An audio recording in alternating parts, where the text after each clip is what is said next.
नमस्कार दोस्तों, आप सभी का स्वागत है तेरी एजुकेशन यूट्यूब चैनल पे। दोस्तों आज हम पढ़ने वाले हैं 50 ऐसे महत्वपूर्ण प्रश्न जो कि हर एक एग्जाम के दृष्टिकोण से बेहद ही महत्वपूर्ण है। तो चलिए वीडियो की शुरुआत करते हैं। वीडियो शुरू करने से पहले अगर छोटी सी रिक्वेस्ट, अगर आप मेरे चैनल पर न्यू यूजर हैं तो चैनल को सब्सक्राइब कर दे, वीडियो को लाइक कर दे और दोस्तों तक शेयर कर दे। तो चलिए देखते हैं पहला प्रश्न की ओर चलते हैं।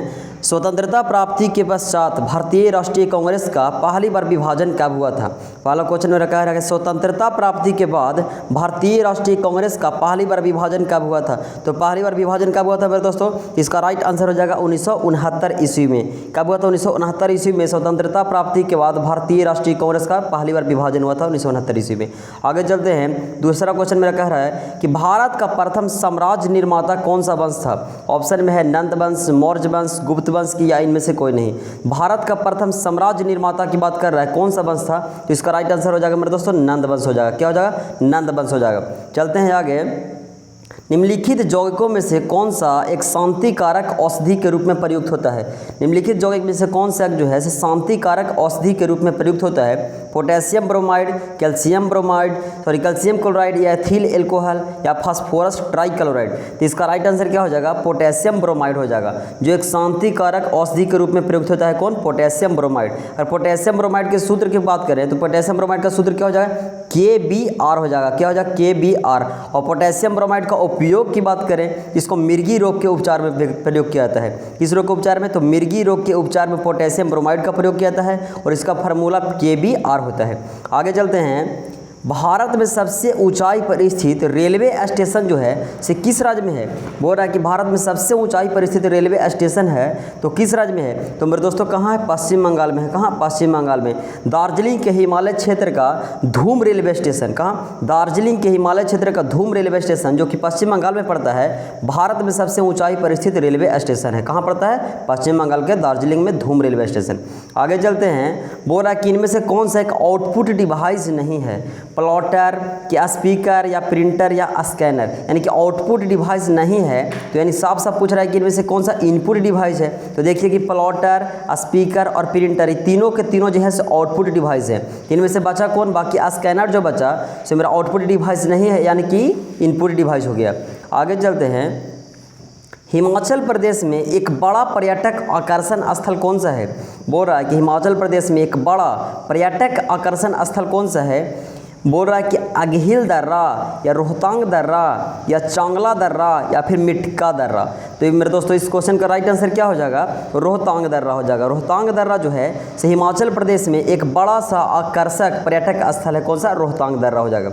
आगे चलते हैं। दरिंगबाड़ी हिल स्टेशन जो है भारत के किस राज्य में स्थित है? तो दरिंगबाड़ी हिल स्टेशन भारत के किस राज्य में पड़ता है? तो उड़ीसा राज्य में पड़ता है। कहाँ? उड़ीसा राज्य में पड़ता है दरिंगबाड़ी हिल स्टेशन, भारत के उड़ीसा राज्य में।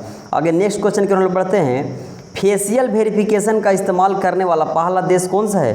बोल रहा है कि फेशियल वेरिफिकेशन यानी कि चेहरे से वेरिफिकेशन को इस्तेमाल करने वाला पहला देश कौन सा बना है? तो पहला देश मेरे दोस्तों सिंगापुर बना है। कौन सा? सिंगापुर देश है जो फेशियल वेरिफिकेशन को इस्तेमाल करने वाला दुनिया का पहला देश बन गया है, सिंगापुर बन गया है। आगे क्वेश्चन की ओर चलते हैं। सियाल, सीमा तथा नीफे के रूप में भूगर्भ का विभाजन किसके द्वारा किया गया था? पृथ्वी के 3 परत होती है मेरे दोस्तों, सियाल, सीमा और नीफे। उसको बोल रहा है कि सियाल, सीमा के नीफे के रूप में भूगर्भ का विभाजन किसके द्वारा किया गया था? तो 9 का राइट आंसर मेरा क्या हो जाएगा? तो सुएज के हो जा रहा है। किसके द्वारा? तो सुएज के द्वारा सियाल, सीमा और नीफे के रूप में भूगर्भ का विभाजन किया गया था। आपसे पूछ सकता है कि पृथ्वी की जो परत सियाल होती है तो सियाल में किस किस चीज़ की बहुलता होती है? तो सियाल में देखिए मेरे दोस्तों सिलिका और एल्युमिनियम की। किसकी? तो सिलिका और एल्युमिनियम की बहुलता होती है। कहाँ? तो सियाल में। अगर सीमा में बात की जाए तो कोई जगह तो सिलिकॉन को हो जाएगा और फिर क्या मास से क्या हो जाएगा? तो मैग्नीशियम को हो जाएगा। सिलिकॉन या मैग्नीशियम के होते हैं परत कहाँ? तो सीमा में। अगर नीफे की बात करें तो नीचे देखिए, नीचे क्या हो जाएगा? नीचे निकेल हो जाएगा और फेस से फेरस हो जाएगा, लेकिन निकेल और फेरस की बहुलता कहाँ पाई जाएगी? तो नीफे में पाई जाएगी। आगे चलते हैं। 1781 ईस्वी में भारत के पहले गवर्नर जनरल वॉरेन हेस्टिंग्स ने मुस्लिम कानून के अध्ययन और शिक्षण के लिए मदरसा की स्थापना कहाँ की थी? बोल रहा कि 1781 ईस्वी में भारत के पहले गवर्नर जनरल जो थे वारेन हेस्टिंग्स ने मुस्लिम कानून के अध्ययन और शिक्षण के लिए बोल रहा कि एक कॉलेज की स्थापना, जो मदरसा की स्थापना की थी, वो कहाँ किए थे? तो कहाँ किए थे मेरे दोस्तों? इस क्वेश्चन का राइट आंसर हो जाए कलकत्ता में। कलकत्ता में मदरसा की स्थापना किए थे कौन? वारेन हेस्टिंग्स ने किए थे। किस लिए किए थे? तो मुस्लिम कानून के अध्ययन और शिक्षण के लिए किए थे, कलकत्ता में मदरसा की स्थापना। आगे क्वेश्चन की ओर चलते हैं। मानव नेत्र के लिए उत्तरदायित्व प्रकाश की परिघटना कौन सी है? बोल रहा कि मानव नेत्र के कार्य के लिए उत्तरदायित्व प्रकाश की परिघटना है, कौन सा हो जाएगा? रिफ्लेक्शन या फिर रिफ्रैक्शन या पावर ऑफ इकोमोडेशन या फिर परसिस्टेंस ऑफ विजन। इस क्वेश्चन का राइट आंसर क्या हो जाएगा? रिफ्रैक्शन हो जाएगा। क्या? रिफ्रैक्शन हो जाएगा। मानव नेत्र के कार्य के लिए उत्तरदायित्व प्रकाश की परिघटना है रिफ्रैक्शन। रिफ्रैक्शन का मतलब क्या होता है? अपवर्तन होता है। इसी को हम लोग हिंदी में अपवर्तन कहते हैं या फिर रिफ्रैक्शन हो सकता है। देखिए ऑप्शन, कितना ऑप्शन क्लोज दिया हुआ है, एक रिफ्लेक्शन दिया हुआ है, एक रिफ्रैक्शन दिया हुआ है। आपको ठीक ध्यान से देखना है कि रिफ्रैक्शन यानी कि अपवर्तन होता है और मानव नेत्र जो है अपवर्तन के सिद्धांत पर कार्य करती है। आगे चलते हैं। पुलियट्टम और बम्बर जो हैं लोक नृत्य कहाँ के हैं? पुलियट्टम और बम्बर के लोकप्रिय नृत्य जो हैं से किस राज्य में पढ़ते हैं? तो कहाँ के पढ़ते हैं मेरे दोस्तों? यहाँ तमिलनाडु में। तमिलनाडु के लोक नृत्य है मेरे दोस्तों पुलियट्टम और बम्बर लोक नृत्य है कहाँ के? तो तमिलनाडु राज्य में पढ़ते हैं। नेक्स्ट क्वेश्चन हम लोग चलते हैं। किसी भी द्रव के अपने क्वथनांक पर भी भाप में बदलने की प्रक्रिया को क्या कहते हैं? किसी भी द्रव को अपने क्वथनांक पर भाप में बदलने की प्रक्रिया को हम लोग क्या कहेंगे? तो क्या कहेंगे? देखिए ऑप्शन में क्या है? कॉन्डेंसेशन, इवेपोरेशन या ट्रांसपीरेशन या फिर ट्रांसलोकेशन। देखिए इस क्वेश्चन का राइट आंसर क्या हो जाएगा? किसी द्रव के अपने क्वथनांक पर भी भाप में बदलने की प्रक्रिया को इवेपोरेशन कहते हैं। क्या कहते हैं? इवेपोरेशन। इवेपोरेशन क्या है? तो इवेपोरेशन एक प्रकार से क्या है? वाष्पीकरण की प्रक्रिया है। क्या इसको वाष्पीकरण की प्रक्रिया भी कहते हैं या फिर इवेपोरेशन की प्रक्रिया भी कहते हैं। इस क्वेश्चन का राइट आंसर बॉल हो जाएगा। आगे चलते हैं। बोल रहा कि कंप्यूटर के मुख्य भाग कितने हैं? तो कंप्यूटर के मुख्य भाग कितने हैं मेरे दोस्तों? तो कंप्यूटर के मुख्य भाग हो जाएंगे कितने? 6 हो जाएंगे। कितना भाग है? कंप्यूटर के मुख्य भाग की बात करें तो 6 भाग हो जाएंगे। आगे क्वेश्चन की ओर चलते हैं। निम्नलिखित में से कौन सा हार्डवेयर नहीं है? हार्डवेयर नहीं है। ऑप्शन में क्या है? कीबोर्ड, माउस की, विंडोज एसपी की या रोम। जो कि निम्नलिखित में से कौन हार्डवेयर नहीं है? तो हार्डवेयर विंडोज एक्सपी जो है मेरे दोस्तों ये हार्डवेयर नहीं है, यानी कि सॉफ्टवेयर है। बाकी कीबोर्ड, माउस और रोम तीनों के तीनों हार्डवेयर हैं और बनाए जा सकते हैं मेरे दोस्तों, लेकिन विंडोज एक्सपी जो है से सॉफ्टवेयर का उदाहरण है, इसको हम बनाया जा नहीं सकते हैं। आगे चलते हैं। बुकर पुरस्कार जीतने वाले पहले भारतीय मूल के व्यक्ति कौन है? बोल रहा कि बुकर पुरस्कार जीतने वाले पहले भारतीय मूल के व्यक्ति कौन है? तो भारतीय मूल के व्यक्ति मेरे दोस्तों BS नायपाल हैं। कौन है? बुकर पुरस्कार जीतने वाले पहले भारतीय मूल के व्यक्ति हैं BS नायपाल हो जाएंगे। नेक्स्ट क्वेश्चन की हम लोग चलते हैं। विश्व संस्कृत दिवस जो है प्रतिवर्ष मनाया जाता है, वो कब मनाया जाता है? मकर संक्रांति के दिन या बुद्ध पूर्णिमा के दिन या फिर होली के दिन या फिर रक्षाबंधन के दिन।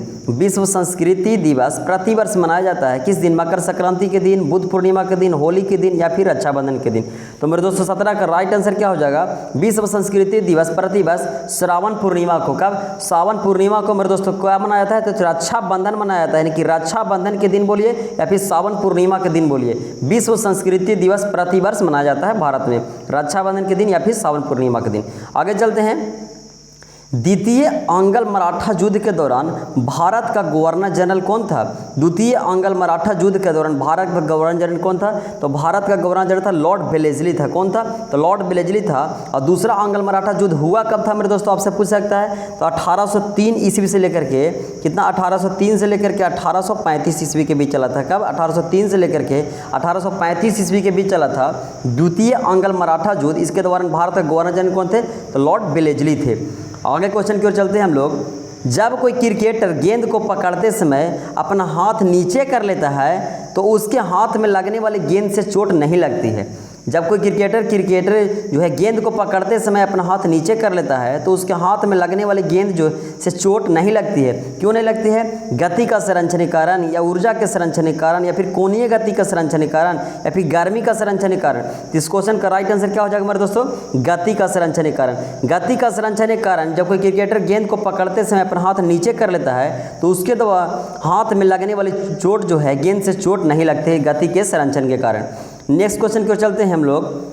20वां क्वेश्चन मेरा है कि डॉट डॉट को पहली रेलवे समय सारणी तैयार करने के लिए जाना जाता है, यानी कि पहली रेलवे समय सारणी तैयार करने के लिए किसको जाना जाता है? गिलबर्ट रोलैंड को, या विलियम वायलर को, जॉर्ज ब्रैडशॉ को, या फिर माइकल पोर्टिलो को? पहली रेलवे समय सारणी तैयार करने के लिए किसको जाना जाता है? तो जॉर्ज ब्रैडशॉ को जाना जाता है। किसको? जॉर्ज ब्रैडशॉ को पहली रेलवे समय सारणी तैयार करने के लिए जाना जाता है। ये कब पहली रेलवे समय सारणी तैयार किए थे? तो 1839 ईस्वी में तैयार किए थे। कब? 1839 ईस्वी में जॉर्ज ब्रैडशॉ ने पहली रेलवे का समय सारणी तैयार करने के लिए जाने जाते हैं। आगे चलते हैं। किस उद्योग में निवेश के लिए लाइसेंस प्राप्त करना आवश्यक होता है? कौन सा उद्योग में निवेश के लिए लाइसेंस प्राप्त करना आवश्यक होता है? सीमेंट उद्योग में, मशीन टूल्स उद्योग में, कागज उद्योग में, या फिर सिगरेट निर्माण उद्योग में? तो मेरे दोस्तों आपको बताते चलो मैं कि सिगरेट निर्माण उद्योग में हमको लाइसेंस प्राप्त करना आवश्यक होता है। सिगरेट मेरे दोस्तों मादक पेय पदार्थ है सिगरेट, उसको सिगरेट निर्माण उद्योग के लिए हमको लाइसेंस प्राप्त करना अति आवश्यक है। आगे चलते हैं नेक्स्ट क्वेश्चन की ओर। भारत के निम्नलिखित लौह एवं इस्पात उत्पादक केंद्रों में कौन कोयला क्षेत्र से काफ़ी दूर स्थित है? बोल रहा कि भारत के निम्नलिखित लौह एवं इस्पात उत्पादक केंद्रों में कौन कोयला क्षेत्र से काफ़ी दूर स्थित है? तो 22 का राइट आंसर क्या हो जाएगा? कौन हो जाएगा? बोकारो, या दुर्गापुर, या फिर कुल्टी, या फिर भद्रावती? बोल रहा कि लौह इस्पात उत्पादक केंद्रों से कोयला क्षेत्र से काफ़ी दूर है, तो इस क्वेश्चन का राइट आंसर क्या हो जाएगा? भद्रावती हो जाएगा। देखिए यूपी PCS में पूछा गया 2013 में क्वेश्चन को पूछा हुआ है कि निम्नलिखित में से लौह एवं इस्पात उत्पादक केंद्रों में से कोयला उत्पादक क्षेत्र से काफ़ी दूर है कौन? तो भद्रावती कर्नाटक में है। यूपी PCS 2013 में पूछा गया है। आगे चलते हैं। पंजाब में कौन सा स्थान जो है से हौजरी उद्योग के लिए प्रसिद्ध है? बोल रहा कि पंजाब में कौन सा स्थान हौजरी उद्योग के लिए प्रसिद्ध है? गुरुदासपुर, या अमृतसर, या जालंधर, या फिर लुधियाना? तो हौजरी उद्योग के लिए प्रसिद्ध कौन सा है मेरे दोस्तों पंजाब में? तो लुधियाना हो जाएगा। कौन सा? लुधियाना स्थान जो है सो पंजाब में हौजरी उद्योग के लिए प्रसिद्ध है। कौन सा? लुधियाना हो जाएगा। आगे क्वेश्चन की ओर में चलते हैं। भारत को अधिकतम कर आय प्राप्त होती है किस कर से प्राप्त होती है? भारत को अधिकतम कर आय प्राप्त होती है किस कर से? निगम कर से, आय कर से, या फिर आयात शुल्क से, या फिर केंद्रीय उत्पाद शुल्क से? तो मेरे दोस्तों आपको बता दूं कि भारत को अधिकतम कर आय प्राप्त होती है तो किससे प्राप्त होती है? तो निगम कर से प्राप्त होती है। निगम कर कैसा कर है मेरे दोस्तों? तो प्रत्यक्ष का उदाहरण है। कौन सा? प्रत्यक्ष कर का उदाहरण निगम कर। जो भारत को अधिकतम कर आय की प्राप्ति होती है निगम कर से प्राप्ति होती है। आगे चलते हैं। भारत में किसने आमदनी पर कर की शुरुआत की थी? भारत में किसने जो है आमदनी पर कर यानी कि आमदनी पर टैक्स की शुरुआत किसने किया था भारत में? तो भारत में आमदनी पर टैक्स लगाया था कौन मेरे दोस्तों? विलियम जोन्स, या फिर लॉर्ड मैकेहेल, या जेम्स विल्सन, या चार्ल्स वुड? तो आमदनी पर कर लगाने वाला भारत में पहला व्यक्ति कौन था मेरे दोस्तों? तो उसको इसका क्वेश्चन का राइट आंसर का जेम्स विल्सन। जेम्स विल्सन देखिए यूपी PCS 2015 में पूछा हुआ प्रश्न है कि भारत पर किसने आमदनी पर कर लगाने की शुरुआत की थी? तो जेम्स विल्सन के द्वारा शुरू किया गया था। आगे चलते हैं। पंचवर्षीय योजनाओं के इतिहास में भारत की सर्वाधिक असफल योजना किसे माना जाता है? भारत के पंचवर्षीय योजनाओं के इतिहास में भारत की सर्वाधिक असफल योजना किसे माना जाता है? दूसरा को, तीसरा को, चौथा, या पांचवी पंचवर्षीय योजना को? तो मेरे दोस्तों आपको बताते चलो कि सर्वाधिक असफल योजना की बात करें तो कौन सा हो जाएगा? तीसरी पंचवर्षीय योजना। तीसरी पंचवर्षीय योजना जो है जो सर्वाधिक असफल योजना के नाम से जानी जाती है। पंचवर्षीय योजना के इतिहास में सर्वाधिक असफल किसे कहा जाता है? तो तीसरी पंचवर्षीय योजना को कहा जाता है। आगे चलते हैं। करतानिया घाट वन्य जीव अभयारण्य जो है से किस राज्य में स्थित है? करतानिया घाट वन्य जीव अभयारण्य भारत के किस राज्य में स्थित है? तो करतानिया घाट वन्य जीव अभयारण्य भारत के उत्तर प्रदेश में है। कहाँ है? तो उत्तर प्रदेश में है मेरे दोस्तों करतानिया घाट वन्य जीव अभयारण्य उत्तर प्रदेश में। आगे क्वेश्चन की ओर हम लोग चलते हैं। निम्नलिखित विवादों में से किस में सर्वोच्च न्यायालय ने प्रस्तावना को भारतीय संविधान की मौलिक संरचना का अंग स्वीकार किया है? निम्नलिखित विवादों में से किस में सर्वोच्च न्यायालय ने प्रस्तावना को भारतीय संविधान की मौलिक संरचना का अंग स्वीकार किया है? बेरूबाड़ी विवाद में, या फिर AK गोपालन विवाद में, या फिर प्रिवी पर्स विवाद में, या फिर केशवानंद भारती विवाद में? तो बोल रहा है कि निम्नलिखित विवादों में से किसमें सर्वोच्च न्यायालय ने प्रस्तावना को भारतीय संविधान का मौलिक अधिक संरचना का अंग स्वीकार किया है? तो केशवानंद भारती विवाद में। कब हुआ था मेरे दोस्तों? तो केशवानंद भारती विवाद 1973 ईस्वी में हुआ था। कब हुआ था? तो 1973 ईस्वी में हुआ था। जो बोला गया था इसमें मेरे दोस्तों केशवानंद भारती विवाद में कि प्रस्तावना में संविधान का भाग है और इसमें संशोधन किया जा सकता है। प्रस्तावना जो है संविधान का भाग भी है और इसमें संशोधन हो सकता है। केशवानंद भारती विवाद 1973 में बात को बोला गया था। आगे चलते हैं। निम्नलिखित शब्दों में से कौन सा शब्द 1975 ईस्वी में भारतीय संविधान की प्रस्तावना में सम्मिलित नहीं था? कौन सा शब्द 1975 में भारतीय संविधान की प्रस्तावना में सम्मिलित नहीं था? बंधुत्व या फिर संप्रभुता या समानता या फिर अखंडता। तो मेरे दोस्तों कौन शामिल नहीं था पूछ रहा है, तो अखंडता शब्द जो है तो शामिल नहीं था। बाकी बंधुत्व, संप्रभुता और समानता तीनों के तीनों शब्द 1975 में भारतीय संविधान की प्रस्तावना में शामिल थे और अखंडता शब्द जो है तो शामिल नहीं था। हमको नहीं पूछ रहा था मेरे दोस्तों कौन शामिल नहीं, तो अखंडता शब्द इस क्वेश्चन का राइट आंसर हो जाएगा। आगे क्वेश्चन की ओर हम लोग चलते हैं। स्त्रियों में रजोनिवृत्ति के पश्चात किस हार्मोन का उत्पादन नहीं होता है? बोल रहा है कि स्त्रियों में रजोनिवृत्ति के बाद किस हार्मोन का उत्पादन नहीं होता है? तो मेरे दोस्तों आपको बता दूं कि रजोनिवृत्ति होता क्या है। तो रजोनिवृत्ति वह प्रक्रिया होती है जब महिलाओं में मासिक चक्र की प्रक्रिया समाप्त हो जाती है और इस स्थिति में स्त्रियों प्रोजेस्टेरोन का स्रावन बंद हो जाता है। इस क्वेश्चन का राइट आंसर क्या हो जाएगा? बोल रहा है कि रजोनिवृत्ति के बाद किस हार्मोन का उत्पादन नहीं होता है? तो अभी क्या बताया मैंने कि प्रोजेस्टेरोन का स्रावन जो है सो बंद हो जाता है और स्त्रियों में मासिक चक्र की प्रक्रिया में प्रोजेस्टेरोन तथा एस्ट्रोजन की महत्वपूर्ण भूमिका भी होती है। लेकिन वह स्थिति रजोनिवृत्ति वह स्थिति होती है जब महिलाओं में मासिक चक्र की प्रक्रिया समाप्त हो जाती है और इस स्थिति में स्त्रियों में प्रोजेस्टेरोन से हार्मोन का स्राव बंद हो जाता है। तो आपको बंद ही बोला है कि नहीं होता है कौन? तो प्रोजेस्टेरोन इस क्वेश्चन का राइट आंसर हो जाएगा। आगे चलते हैं। ऐसी मुद्रा जिसमें शीघ्र पलायन कर जाने की प्रवृत्ति हो उसे क्या कहते हैं? बोल रहा है कि ऐसी मुद्रा जिसमें शीघ्र पलायन कर जाने की प्रवृत्ति हो उसे क्या कहते हैं? उसे मेरे दोस्तों हॉट मनी कहते हैं। क्या कहते हैं? उसे हॉट मनी कहते हैं। जो ऐसी मुद्रा जिसमें शीघ्र पलायन कर जाने की प्रवृत्ति है उसे हॉट मनी कहा जाता है। अब हॉट मनी का उदाहरण मेरे दोस्तों कौन कौन से हैं? तो मैं बता दूं आपको मुद्रा में कि डॉलर हो जाएगा, येन, यूरो। ये जो तीनों मुद्रा जो है डॉलर, येन, यूरो जो है इसे हॉट मनी का उदाहरण है। जिसमें शीघ्र पलायन कर जाने की प्रवृत्ति उसे हॉट मनी कहते हैं और डॉलर, येन, यूरो ये सब जो हैं इसे हॉट मनी के ही उदाहरण हैं। आगे चलते हैं। बैंक बोर्ड ब्यूरो के गठन का उद्देश्य क्या है?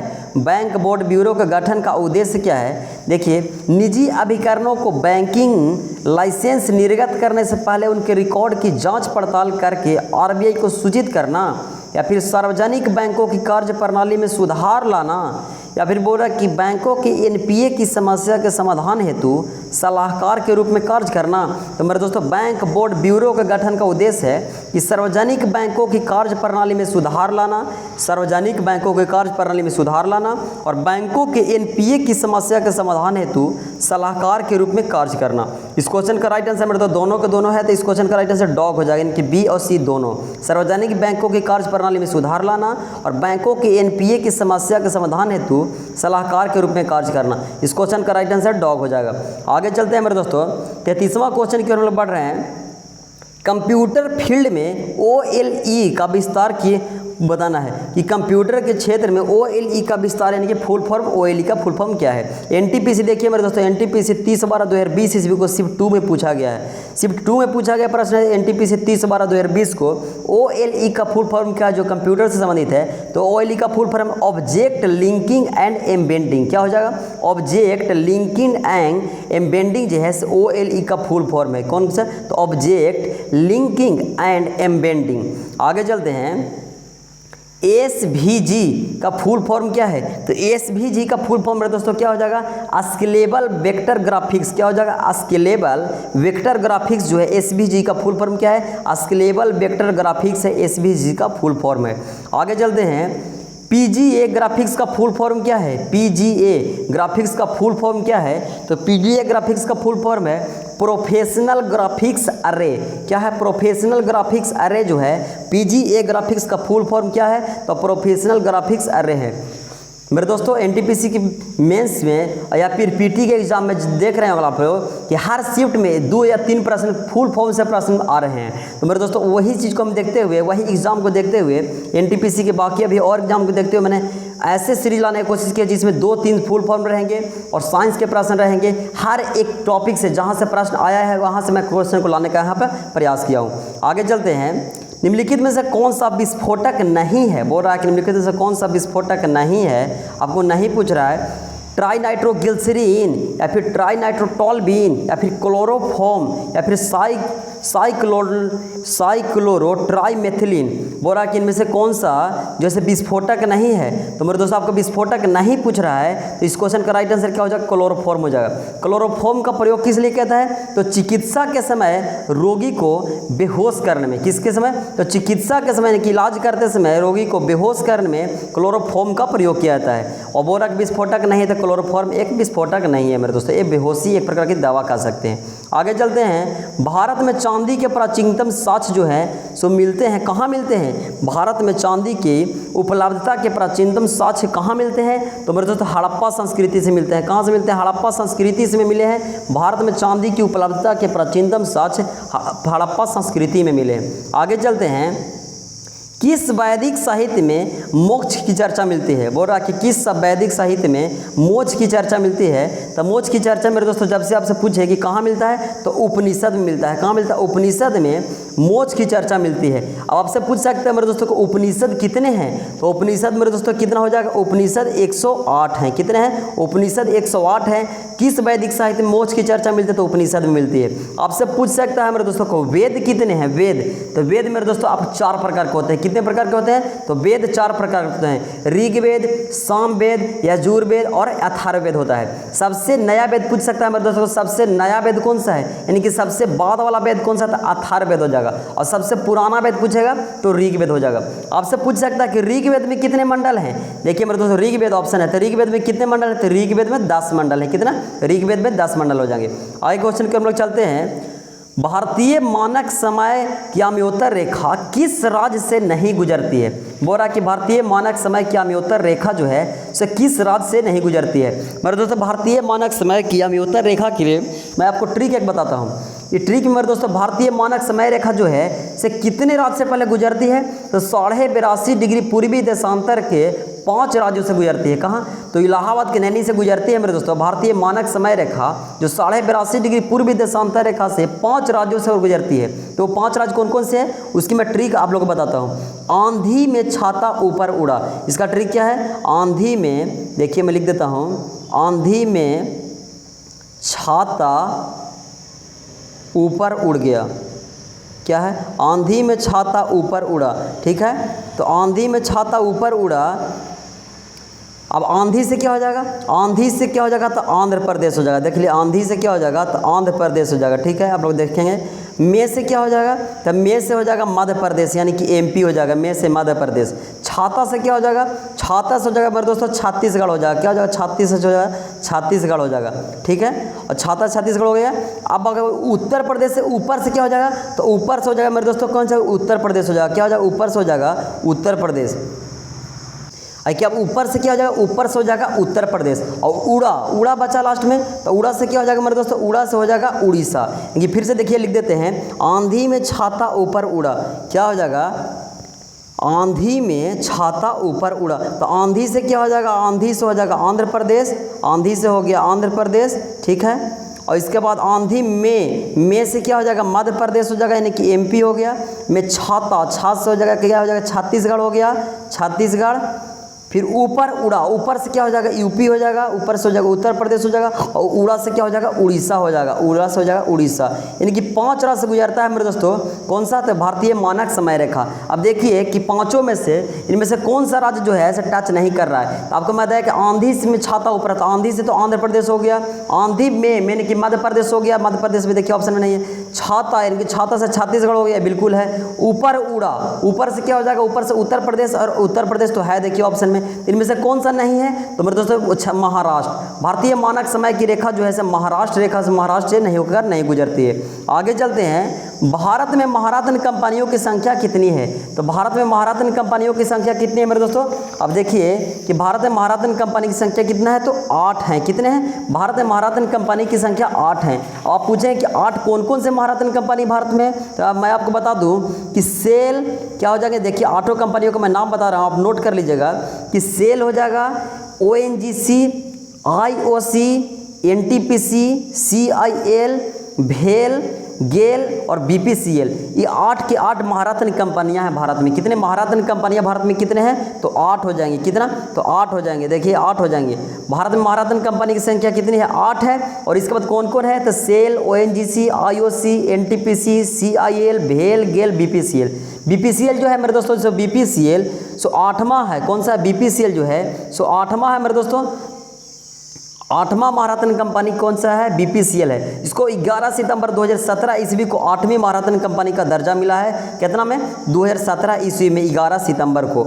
और वर्तमान में भारत में नवरत्न कंपनी, आप सब पूछ सकते हैं नवरत्न कंपनी कितना? ये तो महारत्न कंपनी 8 है। अगर नवरत्न की बात की जाए तो इसको से कितना? तो दुगना, यानी कि 16 भारत में नवरत्न कंपनियां हैं। नवरत्न की बात करें तो कितना? 16 कंपनी। और मिनी रत्न की बात करें कि मिनी रत्न कंपनियां भारत में कितना है? तो 75 में दोस्तों, 75 भारत में मिनी रत्न कंपनियां हैं। महारत्न कंपनियां हैं 8 और 16 नवरत्न कंपनियां हैं। कितना? 16 नवरत्न कंपनियां, महारत्न कंपनियां 8 और 75 मिनी रत्न कंपनियां हो गई।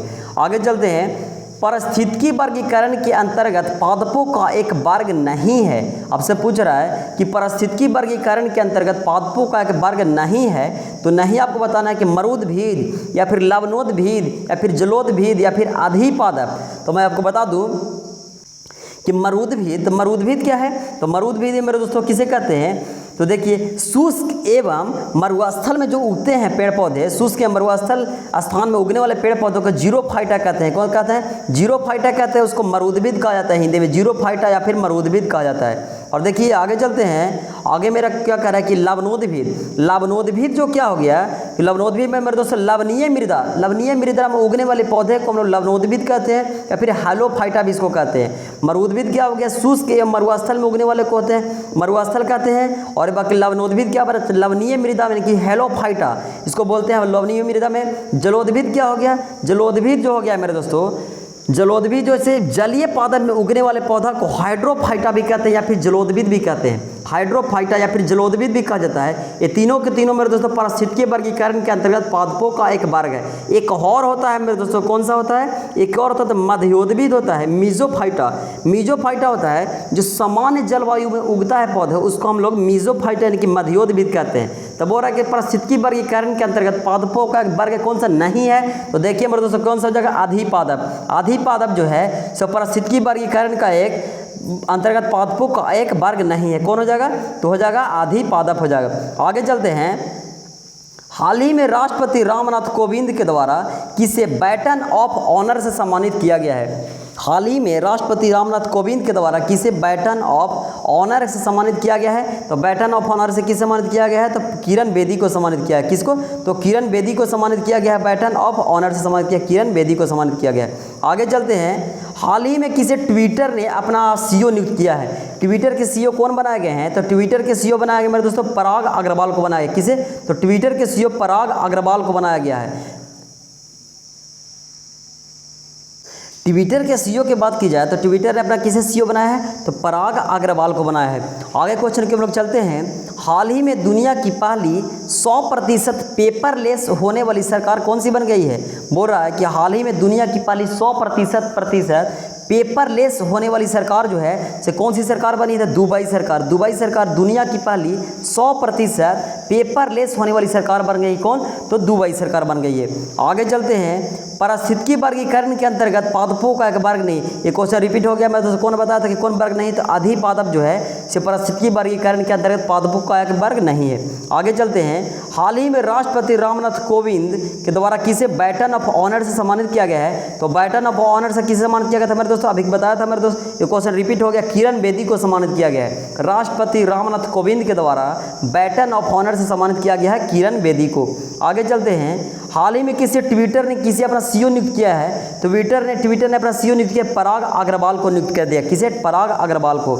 आगे चलते हैं। भारतीय रेलवे के पहले पॉड होटल का उद्घाटन किस रेलवे स्टेशन पर किया गया है? तो भारतीय रेलवे के पहले पॉड होटल का उद्घाटन जो है से किस रेलवे स्टेशन पर? मेरे दोस्तों मुंबई सेंट्रल रेलवे स्टेशन पर। किस पर? तो मुंबई सेंट्रल रेलवे स्टेशन पर भारतीय रेलवे का पहले पॉड होटल का उद्घाटन किया गया है। मेरा 49वां क्वेश्चन था मुंबई सेंट्रल रेलवे स्टेशन। आगे चलते हैं मेरे दोस्तों, 50वां मेरा क्या क्वेश्चन है, देखिए कि क्या यह सीरीज आपको अच्छा लगा और इस सीरीज को जारी अगर रखना चाहते हैं तो कमेंट करें। क्या आप उसको सीरीज अच्छा लगा है मेरे दोस्तों? इस क्वेश्चन का मैं जो सीरीज जो चलाया हूँ आज 50 क्वेश्चन का, क्या आपको सीरीज अच्छा लगा है? तो सीरीज को जारी कर रखना चाहते हैं तो कमेंट करें और वीडियो को लाइक कर दें और दोस्तों को मैक्सिमम शेयर कर दें मेरे दोस्तों।